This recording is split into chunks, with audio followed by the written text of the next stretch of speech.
Welcome to APJ Abdul Kalam education centre. কেমন আছো সবাই? আজকে আমরা আলোচনা করব রাইট টু ইকুয়ালিটি অর্থাৎ সাম্যের অধিকার নিয়ে, article 14 to 18 of Indian constitution. Fundamental রাইটসের ইন্ট্রোডাক্টরি ভিডিও অলরেডি আমাদের প্লে লিস্টে গিভেন রয়েছে, তোমরা আই বাটনে ক্লিক করে সেই ভিডিওটা দেখে নিতে পারো। এখানে আমাদের ইনস্টিটিউশনের একটা ব্রিফ ইন্ট্রোডাকশন রয়েছে, তোমরা দেখে নিতে পারো। আমরা মেনলি জামিয়া মিলিয়া ইসলামিয়া, আলিগড় মুসলিম ইউনিভার্সিটি, ক্যালকাটা ইউনিভার্সিটি, এছাড়া আদার্স যেগুলো সেন্ট্রাল ইউনিভার্সিটি রয়েছে, যারা প্রবেশিকা পরীক্ষার মাধ্যমে ভর্তি নিয়ে থাকে তাদেরই প্রবেশিকা পরীক্ষার প্রস্তুতি করিয়ে থাকি। আমরা বেসিক্যালি বিএর সমস্ত কোর্স অর্থাৎ ব্যাচেলার অফ আর্টসের সমস্ত কোর্স, এছাড়াও বিএ এলএলবির প্রস্তুতি করিয়ে থাকি। এখানে আমাদের টেলিগ্রাম লিঙ্ক রয়েছে, দ্যাট ইজ এপিজে ইসি। এই টেলিগ্রাম গ্রুপে ডেইলি বেসিসের current affairs and practice question দেওয়া হয়ে থাকে, তোমরা এখানে জয়েন করে সেটাতে পার্টিসিপেট করতে পারো। চলো শুরু করা যাক। ফান্ডামেন্টাল রাইটসের ইন্ট্রোডাক্টরি ভিডিওতেই অলরেডি ডিসকাস করেছি সে part 3 of Indian constitution deals with fundamental right under article 12 to 35, অর্থাৎ পার্ট 3 ইন্ডিয়ান কনস্টিটিউশনের যে পার্ট 3 রয়েছে সেটা ফান্ডামেন্টাল রাইটস সম্পর্কে আলোচনা করে এবং আর্টিকেল 12 থেকে 35-এর মধ্যে ফান্ডামেন্টাল রাইটস গিভেন রয়েছে। অলরেডি আর্টিকেল 12 এবং 13 সম্পর্কে আমরা জেনে নিয়েছি ইন্ট্রোডাক্টরি ভিডিওতেই। আজকে আমরা দেখব আর্টিকেল 14 to 18, 14 থেকে 18 পর্যন্ত আর্টিকেলগুলোকে বলা হয় রাইট টু ইকুয়ালিটি অর্থাৎ সাম্যের অধিকার সম্পর্কে এই আর্টিকেলগুলো আলোচনা করে। তো চলো দেখে নিই article 14। Article 14. The state shall not deny to any person equality before law and equal protection of law within the territory of India. এখানে এই আর্টিকেল থেকে আমরা দুইটো কনসেপ্ট জানতে পারবো, একটা হচ্ছে equality before law and equal protection of law. চলো দেখে নিই এই দুটোর মিনিং কি। ইকুয়ালিটি বিফোর ল অর্থাৎ আইনের চোখে সবাই সমান। Right to equality is absence of privileges আর নেগেটিভ কনসেপ্ট। এটা কি একটা নেগেটিভ কনসেপ্ট কেন সেটা পরে জানবো। এটা অরিজিনেট হয়েছিল কোথায়? ইংল্যান্ডে। এটা এমসিকিউজ হিসাবে অনেক এক্সামই এসে থাকে, তোমরা মনে রাখবে অরিজিনেট কোথায় হয়েছিল? ইংল্যান্ডে। 2 persons আর equally treated for same crime. Same ক্রাইমের জন্য দুজন ব্যক্তিকে একই পরিমাণে সমান পরিমাণেই সাজা দেওয়া হবে। এটার মূল বিষয় হচ্ছে এটাই। সাপোজ যদি আমি এক্সাম্পল দিয়ে বোঝাতে চাই যে একজনের কাছে খুব বেশি পরিমাণে টাকা রয়েছে, অর্থাৎ খুব বড় লোক বা খুব প্রভাবশালী ব্যক্তি, আরেকজন সাধারণ মধ্যবিত্ত ব্যক্তি, দুজন যদি সেম ক্রাইম করে থাকে তাহলে সেম ক্রাইমের জন্য দুজনকেই সেম সাজা হবে বা সেম পরিমাণে ফাইন হবে। কোর্ট এটার ক্ষেত্রে কোনো ডিসক্রিমিনেট করবে না। এটার ক্ষেত্রে কিছু এক্সেপশন দেখতে পাই আমরা। এক্সেপশনগুলো কী কী সেটা দেখে নিই। যেমন president and governor are not accountable to any court of law to exercise of their executive function. President আর রাষ্ট্রপতি আর রাজ্যপাল তাদের নিজস্ব যে এক্সিকিউটিভ ফাংশনস রয়েছে সেই ফাংশনস করতে গিয়ে কিন্তু তারা কোর্টের কাছে অ্যাকাউন্টেবল না। No criminal proceeding can be initiate against president and governor. Governor এবং প্রেসিডেন্টের বিরুদ্ধে কোনো ক্রিমিনাল প্রসিডিং ইনিশিয়েট করা যাবে না যতক্ষণ না পর্যন্ত তাদেরকে ইমপিচ অ্যান্ড রিমুভ করা হচ্ছে। No relief or compensation can be sought from president or governor unless 2 month notice is being served upon the both. তাদের বিরুদ্ধে কোনো কম্পেনসেশন অর্থাৎ ফাইন বা কম্পেনসেশন করানো যাবে না যতক্ষণ না পর্যন্ত তাদেরকে 2 মাসের একটা নোটিশ দেওয়া হচ্ছে। আরেকটা কি? একটা হচ্ছে diplomat and there family members enjoy diplomatic immunities. Diplomat বলতে পারি যারা বিদেশ সচিব হিসাবে অর্থাৎ পররাষ্ট্র দূত হিসাবে কাজ করে, তারাও যে দেশেই পোস্টেড থাকে সেই দেশে যদি কোনো ক্রাইম করে থাকে তাহলে সেই দেশ তাদেরকে কোনো সাজা দিতে পারবে না। সেটা যত বড়ই ক্রিমিনাল অফেন্স হোক না কেন অথবা সিভিল অফেন্স হোক না কেন, সেই দেশ তাকে সাজা দিতে পারবে না। শুধুমাত্র তাকে ডিক্লেয়ার করতে পারবে পার্সোনা নন গ্রাটা। দ্যাট মিনস এই পার্সনকে মানে এই ব্যক্তিকে আমরা চাই না, সেই ব্যক্তিকে একমাত্র তার নিজের দেশই সাজা দিতে পারবে। তো ইকুয়ালিটি বিফোর ল এর এগুলোই ছিল এক্সেপশন। চলো এবার নেক্সট দেখে নিই rule of law and equal protection of law. Rule of law অর্থাৎ ল হচ্ছে সুপ্রিম। কোনো দেশের যে কনস্টিটিউশন বা কোনো রুলস বা নর্মস যেটা হবে সেটা হবে সবচেয়ে সুপ্রিম, সেটা হবে সর্ব। এটা কি basic structure of the constitution. তাহলে ইন্ডিয়ান কনস্টিটিউশনের যে বেসিক স্ট্রাকচার সেটার আরেকটা এক্সাম্পল পেলাম কি, সেটা আরেকটা এক্সাম্পল হলো রুল অফ ল। তোমরা কমেন্টের মাধ্যমে জানাবে যে বেসিক স্ট্রাকচার ইন্ডিয়ান কনস্টিটিউশনে কত সালে এবং কোন পেসের মাধ্যমে ইন্ট্রোডিউস করা হয়েছিল। এমসিকিউস হিসাবে এসে থাকে যে এই কনসেপ্টটা কোথায় অরিজিনেট হয় বা কোথা থেকে নেওয়া হয়েছে, সেটা ইংল্যান্ড থেকে মনে রাখবে। আর lex rex means law is the king. এখানে তিনটে প্রিন্সিপাল দেওয়া রয়েছে, তোমরা এখান থেকে দেখে নিতে পারো, বাট ইউনিভার্সিটি এন্ট্রান্সের ক্ষেত্রে এটা খুব একটা ইম্পর্টেন্ট না। যারা ফার্দার কম্পিটিটিভ এক্সামে প্রিপারেশন করছো তাদের জন্য এটা ইম্পর্টেন্ট, তোমরা এটা দেখে নিতে পারো। All persons are subject to ordinary law of the land. No person shall punish until he violate law. And Constitution is the supreme law of the land. And the law passed by legislature must be consistent with the provision of Constitution. সহজ ল্যাঙ্গুয়েজেই লেখা রয়েছে, আশা করি সবাই বুঝতে পারবে। যদি কারো কোনো সমস্যা হয়ে থাকে এটা কমেন্টের মাধ্যমে জানাবে, যদিও এটা ইউনিভার্সিটি এন্ট্রান্সের ক্ষেত্রে খুব একটা ইম্পর্টেন্ট নাম। এবার দেখে নিই ইকুয়াল প্রোটেকশন অফ ল, অর্থাৎ ল সবাইকে ইকুয়ালিভাবে প্রোটেক্ট করবে। এটা কি একটা পজিটিভ কনসেপ্ট। যদি আমরা দেখলাম যে ইকুয়ালিটি বিফোর ল হচ্ছে নেগেটিভ কনসেপ্ট, সো তোমরা এটা মনে রাখবে, equal should be treated equally and unequal should be treated unequally. So এটা মেন যেটা মোটিভ বা মেন কনসেপ্ট হচ্ছে যে যারা ইকুয়াল হবে তাদেরকে ইকুয়ালি ট্রিট করা হবে এবং যারা আনইকুয়াল হবে তাদেরকে আনইকুয়ালি ট্রিট করা হবে। আমি যদি এক্সাম্পল দিয়ে বোঝাতে চাই, যেমন প্রিভিয়াস ইকুয়ালিটি বিফোর লয়ে আমি এক্সাম্পল দিলাম যে একজন খুব ডমিনেটেড ব্যক্তি বা খুব পাওয়ারফুল ব্যক্তি বা খুব পয়সাওয়ালা ব্যক্তি, আরেকজন হচ্ছে সাধারণ মানুষ। দুজনেই যদি কোনো আইন ভঙ্গ করে তাহলে তাদের মানে সেম আইন ভঙ্গ করার জন্য তাদেরকে সেম অর্থাৎ সমান পরিমাণে সাজা হবে। সাপোজ দুজনেই এমন কোনো কিছু ভঙ্গ করলো, এমন কোনো আইন ভঙ্গ করলো যেটার ক্ষেত্রে ফাইন হচ্ছে, মানে কোর্ট যে বড় লোক তাকে ফাইন করলো 1 লাখ টাকা এবং যে গরিব তাকেও ফাইন করলো 1 লাখ টাকা। তাহলে কি হবে, যে বড় লোক সে সহজেই 1 লাখ টাকা দিয়ে দিতে পারবে, বাট যে গরিব তার ক্ষেত্রে 1 লাখ টাকা দেওয়াটা খুব একটা টাফ ব্যাপার। তাহলে এটার ক্ষেত্রে আমরা কি দেখবো, যে কোর্ট দুজনকে ইকুয়ালিভাবে ট্রিট করলো না। তাহলে এখানে কোর্টকে কি করা উচিত ছিল, যে বড়লোক ব্যক্তি তাকে ফাইনটা খুব বেশি নেওয়া উচিত তার কাছ থেকে, এবং যে গরিব ব্যক্তি তার কাছে ফাইনটা খুব কম নেওয়া উচিত, বা তার কাছে ফাইনটা খুব কম পরিমাণে নেবে। তাহলে কি দেখবো, কনসেপ্ট আমরা ইকুয়াল প্রোটেকশন অফ ল। আশা করি এক্সাম্পলের মাধ্যমে সবাই বুঝতে পারলে। এখানে situational variation in people R placed, যেটা এক্সাম্পলের মাধ্যমে আমি বুঝালাম, এটা কি আমেরিকান কনসেপ্ট। আর যেটা ইকুয়ালিটি বিফোর ল সেটা হচ্ছে ইংল্যান্ডের কনসেপ্ট। সো এগুলোই ছিল বেসিক ডিফারেন্স অ্যান্ড দুটার বেসিক কনসেপ্ট। আশা করি সবাই বুঝতে পারলে। আর্টিকেল 15, বিভিন্ন অ্যামেন্ডমেন্টের মাধ্যমে আর্টিকেল 15-এ বিভিন্ন ক্লজ অ্যাড করা হয়েছে। চলো এক এক করে দেখে নিই। Article 15 clause 1, the state can not discriminate only on the ground of race, religion, caste, sex. এই সমস্ত গ্রাউন্ডের উপর বেস করে স্টেট কারোর সাথে ডিসক্রিমিনেট করতে পারবে না।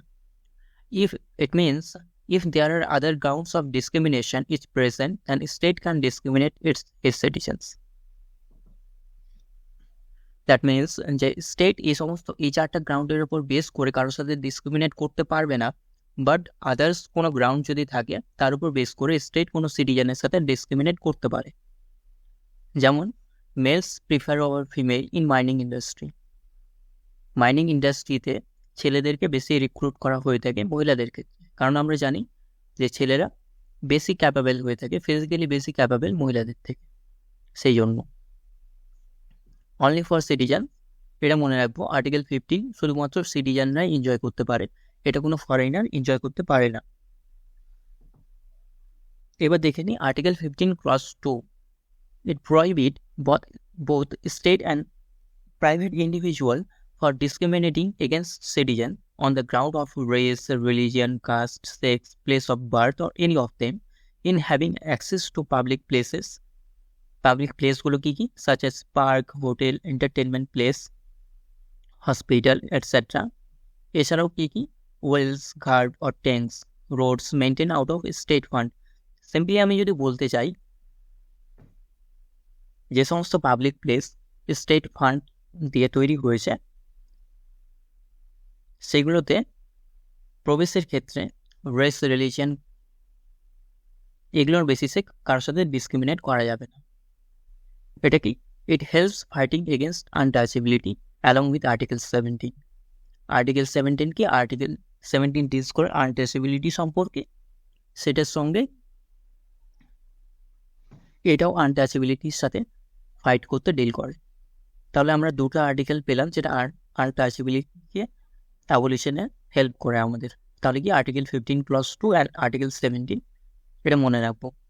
এবার দেখে নিই আর্টিকেল 15(3)তে কি বলা হয়েছে। It provide special provision for women and children. যে মহিলাদের ক্ষেত্রে এবং বাচ্চাদের ক্ষেত্রে একটা স্পেশাল প্রভিশন দেওয়া হয়েছে আর্টিকেল 15(3)তে, যেমন কি বেটি বাঁচাও বেটি পড়াও অ্যান্ড কি ICDS। তো এক্সাম্পলগুলো আমরা মনে রাখবো, তাহলে বুঝতে পারবো যে আর্টিকেল 15(3) যেটা রয়েছে সেটা কি সম্পর্কে দেওয়া রয়েছে। এবার চলো দেখে নিই article 15(4). Article 15(4) added through first constitutional amendment act in 1951। So মনে রাখবো ফার্স্ট কনস্টিটিউশনাল অ্যামেন্ডমেন্ট অ্যাক্ট কবে হয়েছিল? 1951 সালে। It empowers the state to provide special provision for socially and educationally backward classes of citizens and SC and STs, means যারা socially and educationally backward class means OBC and SC, schedule caste and SC, ST, schedule tribes, এদের জন্য state কিছু special provision তৈরি করতে পারে। এবার দেখে নিই article 15(5). It's added through 93rd Constitutional Amendment Act in 2005. It empowers the state to provide special provision for socially and educationally backward classes in terms of reservation of seats in government institution as well as private institution। অর্থাৎ socially and educationally backward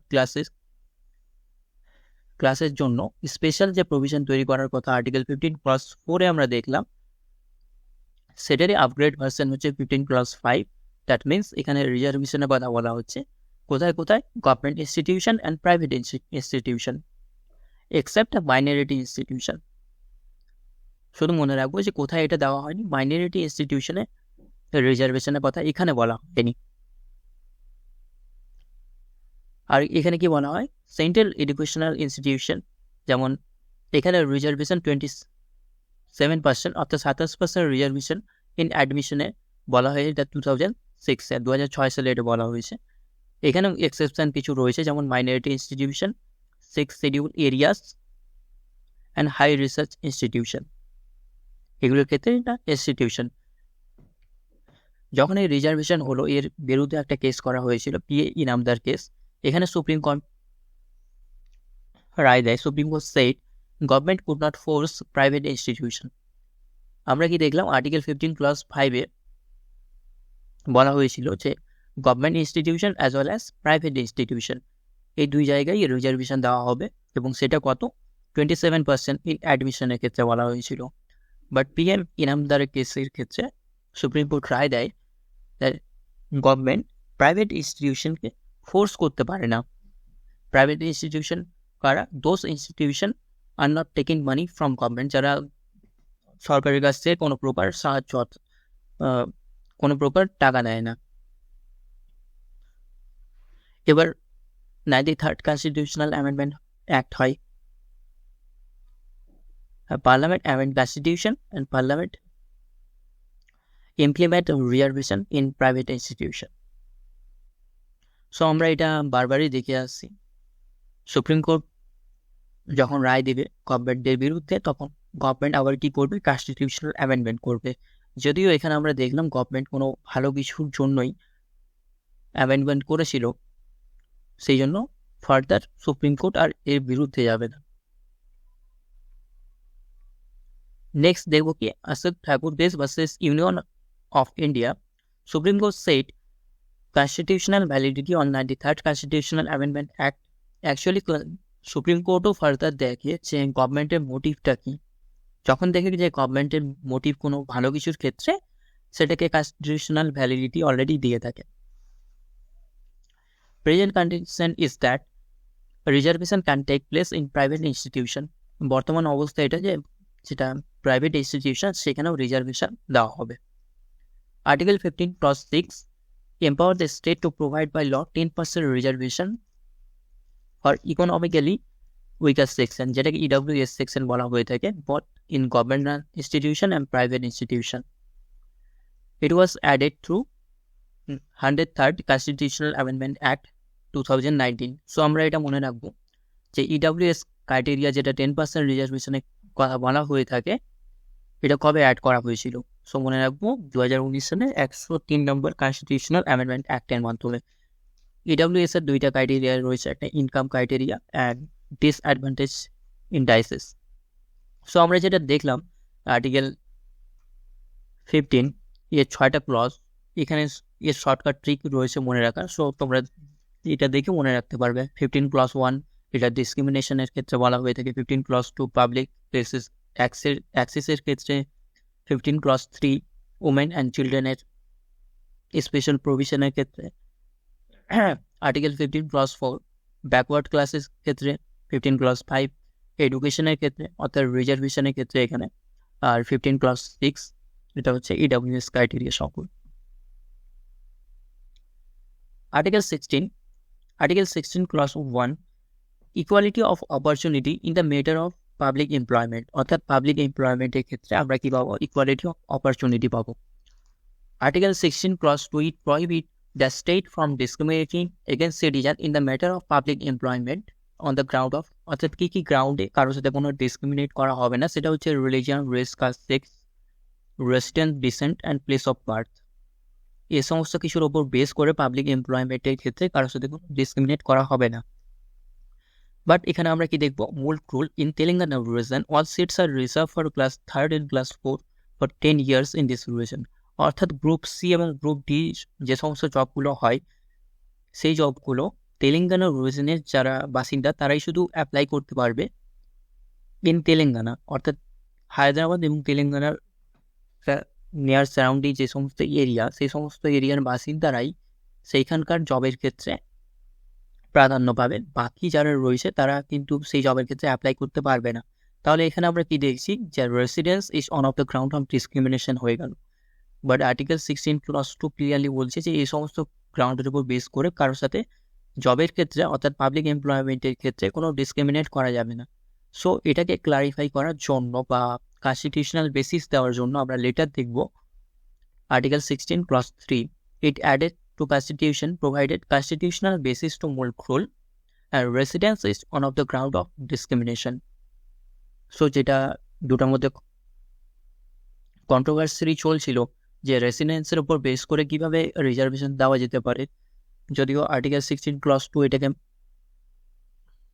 permission দেয় না, সেই জন্য আমরা letter দেখলাম article 16 clause 3 add করা হলো এবং মুল্ক রুল যেটা ছিল সেটাকে কনস্টিটিউশনাল বেসিস দেওয়া হলো। Article 16 clause 4 it empowered the state to provide reservation of seats in favor of socially and educationally backward classes of citizens in the matter of public employment. Article 15 এর বিভিন্ন ক্লজগুলোতে আমরা দেখলাম যে সেখানে রিজার্ভেশনের কথা বলা রয়েছে। এবার আর্টিকেল 16 এ আমরা কি দেখছি, যে চাকরির ক্ষেত্রে কাউকে রিজার্ভেশন দেওয়া হবে কি না সে বিষয়ে ডিল করে আর্টিকেল 16 clause 4। যদিও রিজার্ভেশন কিন্তু কোনো ফান্ডামেন্টাল রাইট না, দুটো বিষয়ের উপর বেস করে রিজার্ভেশন দেওয়া হয়ে থাকে। একটা হচ্ছে সোশ্যালি অ্যান্ড এডুকেশনাল ব্যাকওয়ার্ডনেস, অর্থাৎ কোনো একটা section socially and educational backward কিনা and no adequately representation in government services. আর সেকেন্ড হলো যে গভর্নমেন্ট সার্ভিসে তাদের রিপ্রেজেন্টেশনটা কেমন রয়েছে।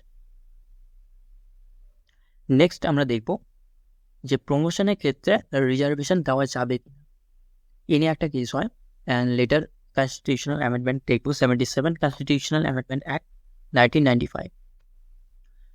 এখানে আর্টিকেল 16 clause 4A অ্যাড করা হয়, reservation for SC and STs in promotion was held unconstitutional and void। অর্থাৎ সুপ্রিম কোর্ট ডিক্লেয়ার করে যে রিজার্ভেশনের ক্ষেত্রে অর্থাৎ প্রমোশনের ক্ষেত্রে কোনো রিজার্ভেশন দেওয়া যাবে না। যদিও পার্লামেন্ট লেটার 77 কনস্টিটিউশনাল অ্যামেন্ডমেন্ট অ্যাক্টের মাধ্যমে ইন্ট্রোডিউস করে কি article 16 clause 4A which provide for reservation in promotion for SC and STs, অর্থাৎ রিজার্ভেশন প্রমোশনের ক্ষেত্রেও দেওয়া যাবে কাদেরকে, এসসি এবং এসটিদের ক্ষেত্রে। Indira Sahni case on Mandal case খুব একটা ফেমাস কেস, যেটা 1992 সালে 1992 হয়েছিল। সো মনে রাখবে মন্ডল কেস অথবা কি ইন্দিরা সাহনি কেস। এটার কিছু প্রভিশন আমরা দেখে নেব। এখানে কি বলা হয়, 27% reservation given to OBC in constitutional valid, অর্থাৎ ওবিসিদেরকে 27% রিজার্ভেশন দেওয়া হয়েছিল, সেটা কি constitutionally valid. Supreme court directed central government creamy layer fired out from OBC categories.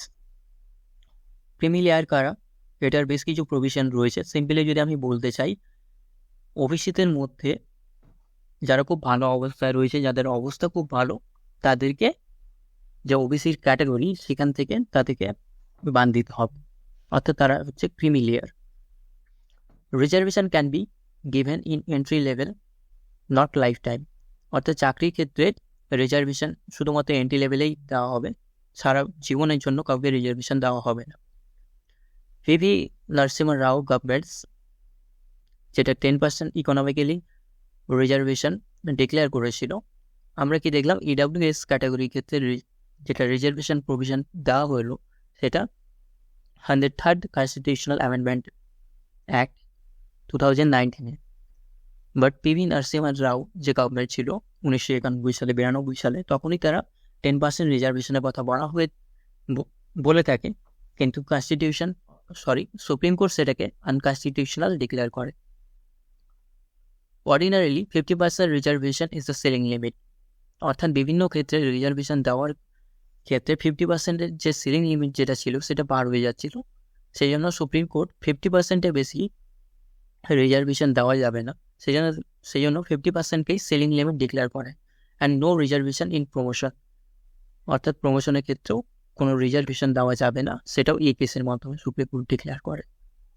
Article 15 clause 5 it empower the state to prescribe employment in certain religious categories or position, কিছু religious category এবং position এর ক্ষেত্রে কিছু এম্পাওয়ারমেন্টের কথা এখানে বলা হয়ে থাকে। যেমন ইন ওয়াকফ বোর্ড, যেমন আমরা দেখে থাকি ওয়াকফ বোর্ডের যারা মেম্বার হবে বা সেখানে যারা কর্মী হবে, বেশিরভাগ মুসলিম কমিউনিটি থেকেই তাদেরকে নেওয়া হয়ে থাকে। কিছু টেম্পল রয়েছে বা কিছু চার্চ রয়েছে, তাদের ক্ষেত্রেও আমরা দেখে থাকি পার্টিকুলার কমিউনিটি থেকেই তাদেরকে অ্যাপয়েন্ট করা হয়ে থাকে। সো এখানে আর্টিকেল 16 ক্লজ 5-এ এই সম্পর্কেই বলা হয়ে থাকে। এখানে 5টা প্রভিশন রয়েছে। Supreme court 2006 held that reservation policy is valid only if satisfied 5 condition। তাহলে 5টা কন্ডিশন কি কি যে রিজার্ভেশন ভ্যালিড হওয়ার ক্ষেত্রে, সেটা আমরা দেখিনি। The class of citizen should be socially and educationally backward but not economically, অর্থাৎ তারা সোশ্যালি অ্যান্ড এডুকেশনালি ব্যাকওয়ার্ড হতে হবে but not economically backward. The class should not be adequately representation in public services, যে public সার্ভিসে তাদের representation খুব কম হতে হবে। Overall reservation of seats of backward classes ordinarily should not exceed 50% of the seats, অর্থাৎ রিজার্ভেশন 50%-এর বেশি দেওয়া যাবে না। Concept of creamy layer will apply in OBC, ওবিসিদের ক্ষেত্রে যে ক্রিমি লেয়ার কনসেপ্ট সেটা অ্যাপ্লাই হবে। And don't compromise with the efficiency with the administration, অর্থাৎ অ্যাডমিনিস্ট্রেশনের এফিসিয়েন্সি সম্পর্কে কোনো কম্প্রোমাইজ করা যাবে না। অর্থাৎ রিজার্ভেশন দিয়ে এমন কাউকে নিযুক্ত করা যাবে না, এমন কাউকে অ্যাপয়েন্ট করা যাবে না যে ওই পদের ক্ষেত্রে যোগ্য না। এবার দেখবো article 17, it prohibit practice related to untouchability. So এটা খুব খুব খুব বেশি ইম্পর্টেন্ট, অনেক পরীক্ষায় এই কোশ্চেনটা এসে থাকে যে আনটাচেবিলিটি সম্পর্কে কোন আর্টিকেল ডিল করে। তো আমরা মনে রাখবো article 17, it prohibit practices related to untouchability, অর্থাৎ অস্পৃশ্যতা। Only fundamental right that has been provided to you at absolute term, একমাত্র ফান্ডামেন্টাল রাইট যেটা অ্যাবসলিউট টার্ম, অ্যাবসলিউটভাবে আমরা এটাকে এনজয় করতে পারি। আনটাচেবিলিটি যদি কেউ প্র্যাকটিস করে থাকে, সেটার ক্ষেত্রে একটা অ্যাক্ট রয়েছে সেই অ্যাক্টের মাধ্যমে তাকে পানিশ করা হয়ে থাকে। যেমন আনটাচেবিলিটি অফেন্সেস অ্যাক্ট 1955, যেটাকে রিনেম করা হয়েছিল সিভিল রাইট প্রোটেকশন অ্যাক্ট 1976-এ। Article 18 abolition of title. দেখে নিই আর্টিকেল 18 ক্লজ 1 কে ডিল করে। It prohibit the state from conferring title, যে স্টেট কাউকে কোনো টাইটেল দেবে না, এক্সেপশন কি রয়েছে, যেমন একাডেমিক ক্ষেত্রে একাডেমিক অ্যান্ড মিলিটারি। একাডেমিক ক্ষেত্রে কি রয়েছে, পিএইচডি টাইটেল যদি কেউ হোল্ড করে, যেমন ডক্টরেট উপাধি। Article 18 clause 2, Indian national can not receive title from foreign country, অর্থাৎ কোনো ভারতীয় কোনো ফরেন কান্ট্রি থেকে কোনো টাইটেল গ্রহণ করতে পারবে না। Article 18 clause 3, a foreigner in the service of Indian nation can not receive award without permission. যদি কোনো বিদেশি ভারতে কোনো জব করে বা কোনো চাকরি করে, সেও কিন্তু কোনো ফরেন টাইটেল রিসিভ করতে পারবে না, but with permission it can. যদি কেউ রিসিভ করতে চায় তাহলে কিন্তু তাকে ভারত সরকারের কাছ থেকে পারমিশন নিতে হবে। আজকে এই পর্যন্ত ছিল, আমরা ডিসকাস করলাম right to equality article 14 to 18। Overall কেমন লাগলো তোমরা কমেন্টের মাধ্যমে জানাবে। এখানে আমাদের টেলিগ্রাম লিঙ্ক রয়েছে, দ্যাট ইজ APJEC। টেলিগ্রাম গ্রুপে জয়েন করে তোমরা কোশ্চেন রেজ করতে পারো, কারো কোনো সমস্যা হয়ে থাকলে সেটাও তোমরা কমেন্টের মাধ্যমে ওখানে জানাতে পারো। আর এছাড়া আমরা ডেইলি বেসিসের একটা question answer practice series run করছি, তোমরা টেলিগ্রামে জয়েন করে সেটাতেও পার্টিসিপেট করতে পারো। আর নেক্সট ভিডিও খুব তাড়াতাড়ি আনতে চলেছি, so stay tune for the next one. Thank you.